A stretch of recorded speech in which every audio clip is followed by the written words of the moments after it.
그때에 내가 여러 백성의 입술을 깨끗하게 하여 그들이 다 여호와의 이름을 부르며 한 가지로 나를 섬기게 하리니 내게 구하는 백성들 곧 내가 흩은 자의 딸이 구스 강 건너편에서부터 예물을 가지고 와서 내게 바칠지라. 그날에 내가 내게 범죄한 모든 행위로 말미암아 수치를 당하지 아니할 것은 그때에 내가 내 가운데에서 교만하여 자랑하는 것들을 제거하여 내가 나의 성산에서 다시는 교만하지 않게 할 것임이라. 내가 곤고하고 가난한 백성을 내 가운데에 남겨두리니 그들이 여호와의 이름을 의탁하여 보호를 받을지라. 이스라엘의 남은 자는 악을 행하지 아니하며 거짓을 말하지 아니하며 입에 거짓된 혀가 없으며 먹고 누울지라도 그들을 두렵게 할 자가 없으리라. 시온에 따라 노래할지어다. 이스라엘아 기쁘게 부를지어다. 예루살렘에 따라 전심으로 기뻐하며 즐거워할지어다. 여호와가 내 형벌을 제거하였고 내 원수를 쫓아냈으며 이스라엘 왕 여호와가 내 가운데 계시니 내가 다시는 화를 당할까 두려워하지 아니할 것이라. 그날에 사람이 예루살렘에 이르기를 두려워하지 말라. 시온아 내 손을 늘어뜨리지 말라. 너희 하나님 여호와가 너희 가운데 계시니 그는 구원을 베푸실 전능자시라. 그가 너로 말미암아 기쁨을 이기지 못하시며 너를 잠잠히 사랑하시며 너로 말미암아 즐거이 부르며 기뻐하시리라 하리라. 아멘. 1980년에 발표된 움베르토 에코의 소설 장미의 이름이라는 작품을 기억하실 겁니다. 이 소설은 1372년에 이탈리아 북부에 있는 한 수도원에서 일어난 살인 사건을 풀어가는 추리 소설입니다. 이 살인 사건을 조사하기 위하여 프란체스코 수도회의 수도사인 윌리엄이라고 하는 이가 조사에 작수를 하는데, 글쎄 그날에도 한 사람이 죽고 또 그 이후에도 세 사람이나 더 죽어나가는 끔찍한 일들이 계속되었습니다. 그는 열심으로 살피고 조사한 끝에 범인이 그 수도원에 있던 한 늙은 수도사 호르헤라고 하는 사람이라는 것을 밝혀냈습니다. 그런데 그 살인의 동기가 무엇이냐 하면, 그들이 머무는 곳에 한 방이 책으로 가득 찬 서재였는데 그곳 한켠에는 금서로 지정된 책들이 보관되어 있었습니다. 그런데 그곳에 있었던 수도사들이 그 책에 접근하려고 했기 때문에 호르헤는 그 책에다가 독약을 묻혀서 그거를 침을 발라가면서 이렇게 넘기면 그 독이 입에 들어가서 죽게 되어지는, 그렇게 여러 사람을 죽이게 되었던 것입니다. 자, 어떤 책이었길래 동료 수도사들을 이렇게 죽일 생각을 했을까? 그 책은 바로 아리스토텔레스가 지은 시학이라고 하는 책의 제2권에 해당되는 필사본이었습니다. 그런데 이 책에는 모든 글에 대한 소개가 다양하게 나오는데 특별히 그 가운데 희극에 대한 이야기가 나옵니다. 그리고 이런 내용이 담겨져 있습니다. 웃음은 예술이며 지식인들의 마음이 열리게 하는 세상의 문이다. 이러한 말이 있는 겁니다. 그리고 이 웃음, 즐거움, 기쁨의 유익에 대해서 소개하는 책이었습니다. 근데 호르헤는 생각을 하기를 모름지기 수도사라고 한다면 이 웃음, 즐거움 이런 것들과는 거리를 두고 살아야 한다, 엄숙하게 살아야 한다 이렇게 생각했던 겁니다. 이런 것들은 수련 생활에 방해가 된다 이렇게 여겼던 거지요. 여러분들은 어떻게 생각을 하십니까? 신앙의 길은, 그리고 믿음의 길은 이렇게 즐거우면 안 되는 것일까요? 이번엔 정반대로 생각하는 사람도 많이 있었습니다.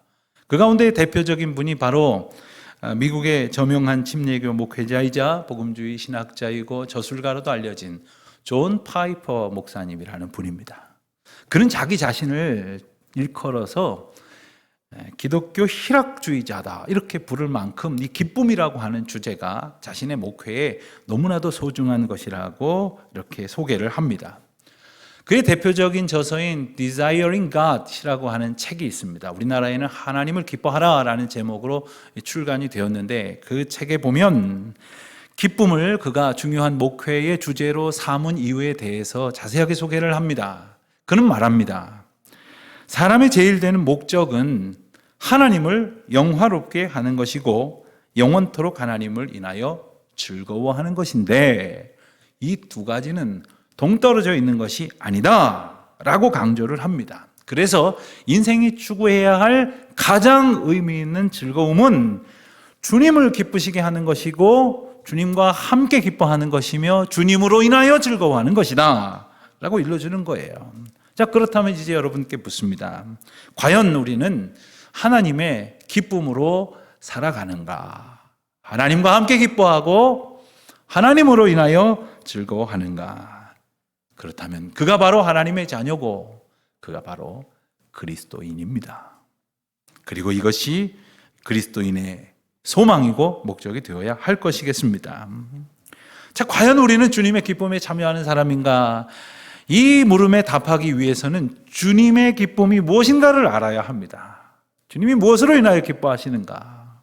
그런데 오늘 본문 말씀 3장 17절에 주님의 기쁨에 관한 너무나도 놀라운 말씀을 우리에게 들려주십니다. 너희 하나님 여호와가 너희 가운데에 계시니 그는 구원을 베푸실 전능자시라. 그가 너로 말미암아 기쁨을 이기지 못하시며 너를 잠잠히 사랑하시며 너로 말미암아 즐거이 부르며 기뻐하시리라.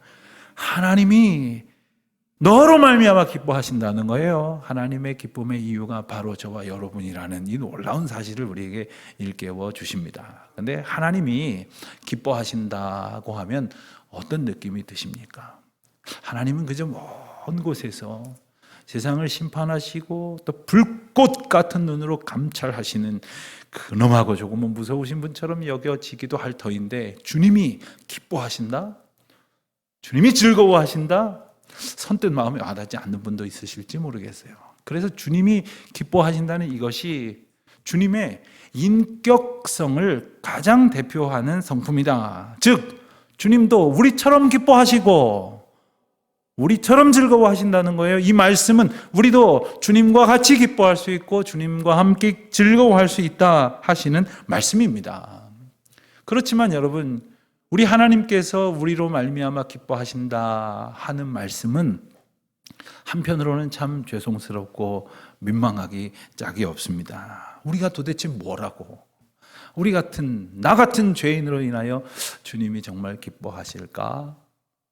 마태복음 3장 17절에 보면 방금 보여드린 그림처럼 예수님께서 요단강에서 세례를 받으시는 장면이 나옵니다. 그때 하늘에서부터 소리가 있어 말씀하시기를 이는 내 사랑하는 아들이요 내 기뻐하는 자라, 이렇게 말씀하셨거든요. 그러니까 주님이 우리를 인하여 기뻐하시고 우리를 인하여 즐거워하신다는 말씀을, 그것은 곧 우리를 당신의 아들처럼, 당신의 딸처럼, 당신의 자녀로 귀하게 여기신다는 선언이기도 한 것입니다. 얼마나 놀라운 말씀입니까? 세상을 다스리시고 통치하시는 만군의 주 여호와 하나님이 우리와 그런 관계라는 거예요. 나를 사랑하시고 나로 인하여 기뻐하는 그런 분이시라는 사실 아닙니까? 그분이 누굽니까? 그분은 바로 구원을 베푸실 전능자시라고 말씀을 하십니다. 우리가 죽을 수밖에 없지만 우리를 구원하시는 전능하신 하나님이시라는 거죠. 하나님이 전능하시다라는 말씀은 못하시는 일이 없으시다는 뜻입니다. 그렇기 때문에 우리가 기도하고 간절히 바라고 소원했지만 원하는 대로 이루어지지 않았다고 한다면 하나님이 못 해주셔서 안 해주신 것이 아니라 안 해줄 만한 이유가 있어서 안 해주신 것이에요. 지금이 하나님의 때가 아닌 것이에요. 그러니 전능하신 하나님을 믿고 의지한다는 것은 왜 안 되는지 언제 되는지 두려워하거나 조급할 이유가 하나도 없는 하나님의 뜻 가운데에서 하나님의 뜻에 따라 하나님의 때에 하나님의 방법으로 이루어지실 것을 믿고 신뢰할 수 있는 중요한 신앙의 이유가 되는 것입니다.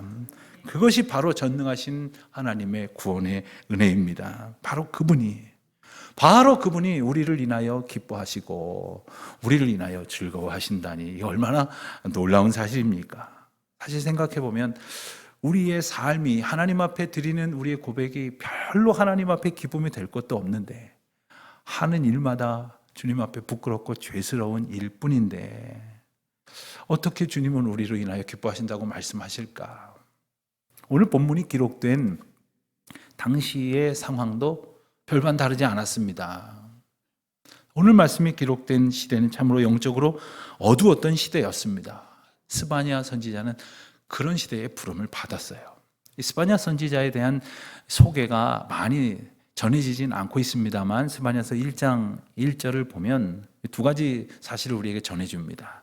그것은 바로 아몬의 아들 요시야 왕 시대에 하나님께서 스바냐에게 말씀하셨다는 것이고, 이 스바냐는 히스기야의 현손이라고 했어요. 이 말은 히스기야가 왕 아닙니까? 왕족이라는 얘기죠. 많은 선지자들이 그냥 여러 가지 직업을 가지고 보편적인 그러한 사람들이 많았는데, 이 스바냐는 왕족으로서 왕실에 직접적인 영향을 미칠 수 있는 그런 인물이었다고 하는 것을 짐작하게 됩니다. 그 요시야의 시대, 어떤 시대였을까요? 우리가 잘 아는 대로 요시야의 시대는 종교 개혁의 시대였습니다. 그러나 아직은 아니었어요.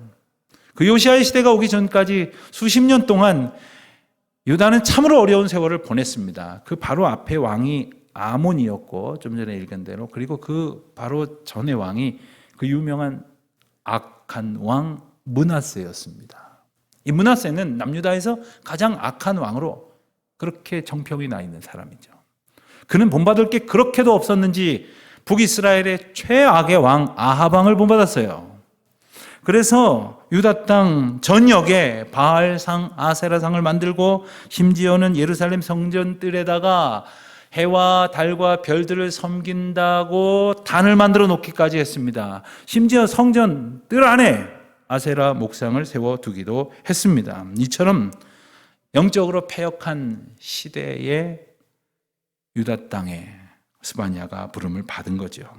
므낫사는 얼마나 악한 왕이었느냐 하면 자신의 아들들을 암몬의 신, 암몬 족속들이 섬기던 몰렉이라고 하는 신에다가 인신 제사를 드려서 바치기까지 했어요. 그뿐이 아니었습니다. 왕실 안에다가 점쟁이와 무당을 두고 수시로 조언을 구했어요. 그런데 이런 것들을 은밀히 행한 것도 아니었습니다. 모든 사람들이 알도록 다 드러내놓고 했을 뿐만 아니라 선량하고 신실한 백성들이 그와 같은 악한 길로 따르지 아니하면 무자비하게 죽였습니다. 그래서 성경은 전하기를 그들의 피가 예루살렘 이 끝에서 저 끝에까지 가득했다, 이렇게 전하기까지 했습니다. 그렇게 므낫세가 악한 일을 행하다가 죽었습니다. 그런데 그 뒤를 이은 아몬은 그의 아버지 뒤를 따라갔던 거예요. 그래서 신실한 신하들이 이렇게는 안 되겠다 하여 반역을 일으켜서 그를 죽이고 단 8살의 어린 왕 요시야를 왕으로 세웠던 겁니다. 스바냐는 아직도 죄악의 잔재가 가득히 남아있었던 그런 시대적 상황 속에서 하나님의 말씀을 선포하기 시작을 합니다. 다행히 므낫세도 죽었고 아몬도 죽었지만 요시야는 이제 겨우 8살의 어린 나이였습니다. 할 수 있는 일이라고는 아무것도 없었습니다. 그런 유다와 그런 예루살렘에 하나님께서는 스바냐를 통해서 회복의 약속을 주시는 거예요. 도무지 회복될 만한 기미가 보이지도 않고 그럴 만한 일이 없었어요. 하나님 앞에 신실하게 돌아오지도 못했던 겁니다. 앞선 1장과 2장에서는 유다와 예루살렘을 향한 심판, 그들에게 임할 심판이 선포되었습니다. 그런데 그 심판은 단지 악한 사람들 몇몇을 해당으로 말씀하신 것이 아니라 땅 위에 있는 모든 피조물을 포함하여, 그래서 하나님이 창조하시고 보시기에 좋았다라고 말씀하셨던 그 모든 피조물들을 다 끌어모아서 진멸하시겠다고 엄히 경고하셨어요. 여러분, 왜 세상은 하나님의 아름다움으로 창조됐는데 이 엄중한 진멸의 경고를 모든 피조물까지 들어야만 했을까? 말할 것도 없이 유다 땅에 관영하였던 죄악 때문이었습니다. 하지만 우리가 동시에 기억해야 될 것이 두 가지 있습니다. 하나님께서 엄중히 경고하신 그 심판의 날은 동시에 구원의 날이라는 사실이에요. 시험 치르면 떨어지는 사람도 있지만 합격하는 사람도 있습니다. 심판의 날은 누구에겐가는 진멸의 날이지만 누구에겐가는 구원을 얻게 하실 하나님의 은혜의 날이라는 거죠. 두 번째는 그 구원의 은혜를 베푸시기 위하여 하나님께서는 그 영적으로 어둡고 타락한 시대에 하나님의 백성을 남겨두시겠다고 말씀하신 거예요. 하나님께서 하나님의 일을 이루시기 위해서 하나님의 백성들을 남겨두시겠다고 하셨으니 그 은혜를 얻는 자들로 살아가시기를 소망하십시오.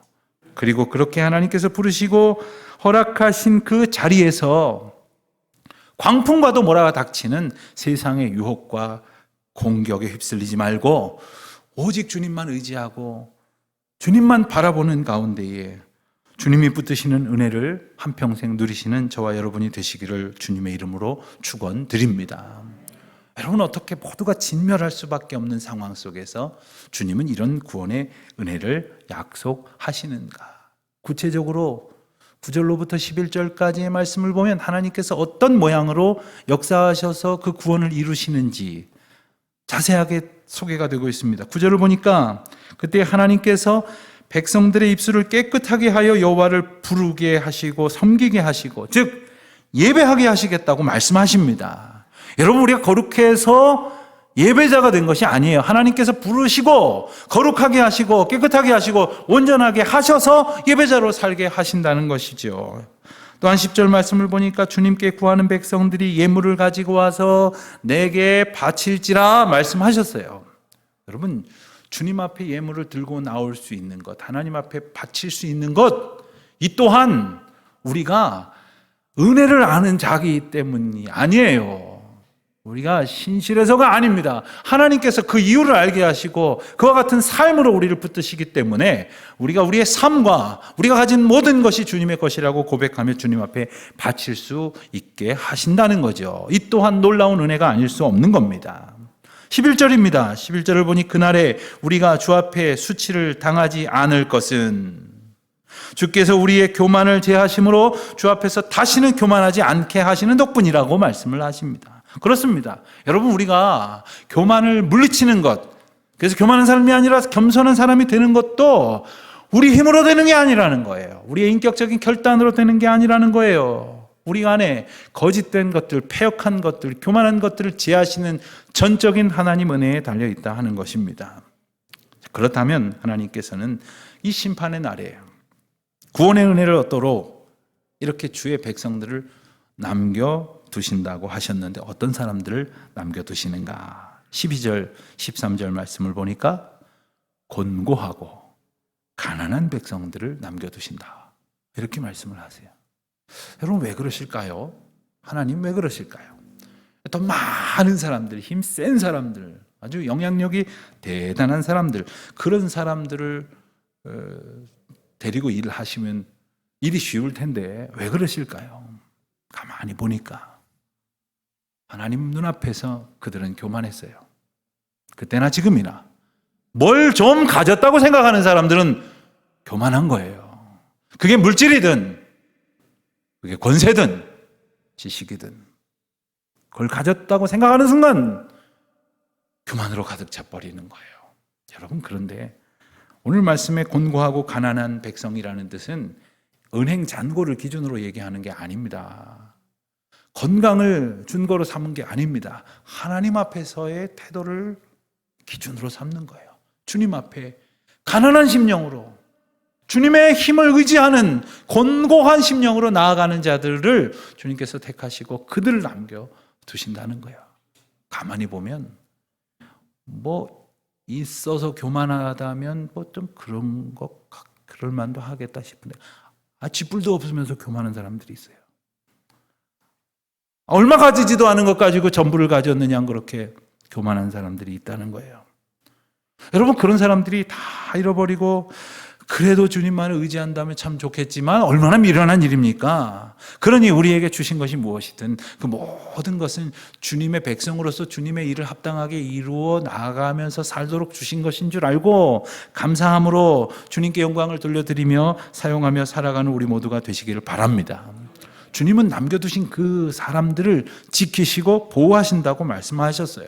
왜요? 그들이 주님만을 의지하기에 주님은 그들을 지키신다고 말씀하십니다.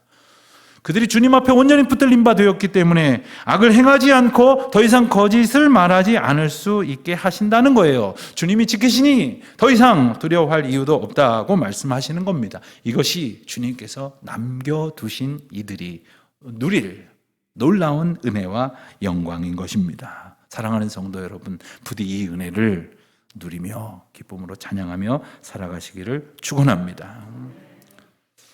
지금 우리가 살아가고 있는 이 세상은 이 귀한 약속을 믿고 의지하며 정말 주님만 간절히 바라고 소원하지 않고는 좀처럼 견딜 수 없는 힘든 시절을 우리는 지나고 있습니다. 우연한 기회에 제가 이 도심을 방문한 일이 있었는데 깜짝 놀랐어요. 명동도 그렇고 종로도 그렇고 가게가 철수한 건물들이 얼마나 많은지 몰라요. 얼마나 많은 사람들이 사업을 정리하여만 했는지 몰라요. 얼마나 많은 분들이 직장을 잃고 시름에 잠겨 있는지 모릅니다. 새해가 되었지만 날씨가 추워서 그런지 소망을 찾기보다는 염려가 가득한 그런 시간을 보내고 있을런지 모릅니다. 여러분, 과연 우리는 이때를 어떻게 견뎌야 할까요? 더 심각한 것은 이런 어떤 경제적인 여건이 아닙니다. 우리의 심령이 주님 앞에 풍성한 은혜로 충만하지 못하다고 한다면 어떻게 이 영적 공격의 시대를 살아갈 수 있겠다는 겁니까? 그 어느 시대보다도 믿음을 지키는 것이 힘겨운 이 시절에 우리는 어떻게 살아갈 수 있을까?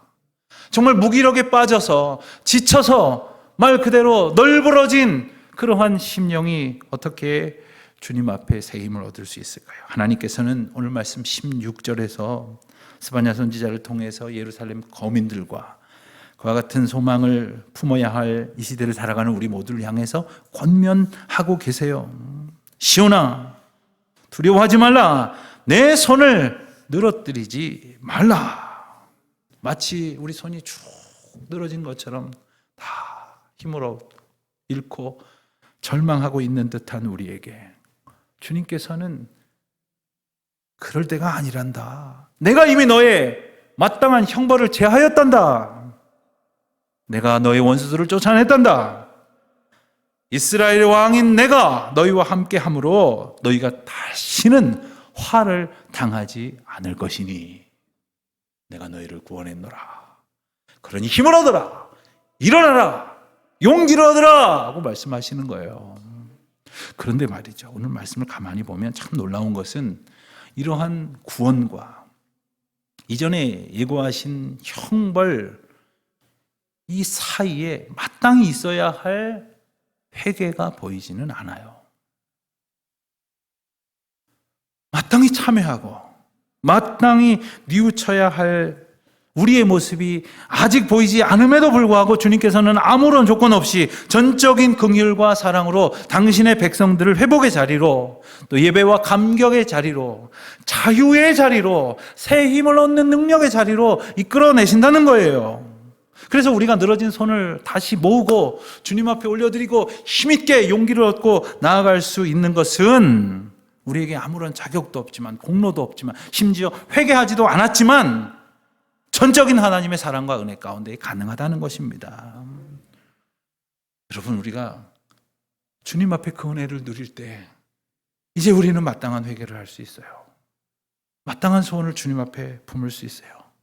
주님이 우리를 그토록 기다려 주셨다는 거죠. 그러니 기억하십시오. 잠되고 바른 믿음은 주님이 나의 형편을 바꿔주셨기 때문에 어쩌면 그것이 나의 구원이라고 여겨지는 그 일로 인하여 기뻐하는 것이 아니라 나를 구원하시는 하나님으로 인하여 기뻐하는 것이에요. 주님이 내게 무엇을 해 주셔서가 아니라 그 일이 아직 이루어지지 않았더라도 나를 구원의 은혜의 자리로 옮겨주신 구원의 하나님으로 인하여 즐거워하고 기뻐하는 것이라 하는 것입니다. 구원과 은혜는 인간이 보이는 조건에 따라 주어지는 것이 아닙니다. 우리가 아무리 애써도 구원 얻을 만한 백성이 될 수는 없어요. 전적인 주님의 사랑, 전적인 주님의 은혜. 우리가 아무리 노력을 해도 인간은 심판에 처할 수밖에 없는 존재가 아닙니까? 그럼에도 불구하고 우리를 사랑하시되 끝까지 사랑하신 주님의 사랑, 우리를 구원하셔서 다시 늘어진 팔을 일으켜 주님을 영화롭게 찬양할 수 있도록 하신 신실하신 하나님의 은혜를 기뻐하는 저와 여러분 되시기를 주님의 이름으로 축원드립니다. 하나님 아버지, 주님의 은혜가 아니고서는 결코 소망을 둘 수 없는 인생, 그야말로 부끄럽고 수치스러운 존재인일 뿐인데 그런 저희에게 예수 그리스도의 존귀한 피가 부어져서 깨끗하게 하시고 거룩하게 하시는 은혜를 얻게 하시니 감사를 드립니다. 이 은혜를 인하여 기뻐할 때에, 감사할 때에 늘어진 손을 다시 주님께 향하여 높이 들고 기쁨으로 즐거워하는 주의 자녀의 삶을 회복해 하여 주옵소서. 예수 그리스도의 이름으로 기도하옵나이다. 아멘.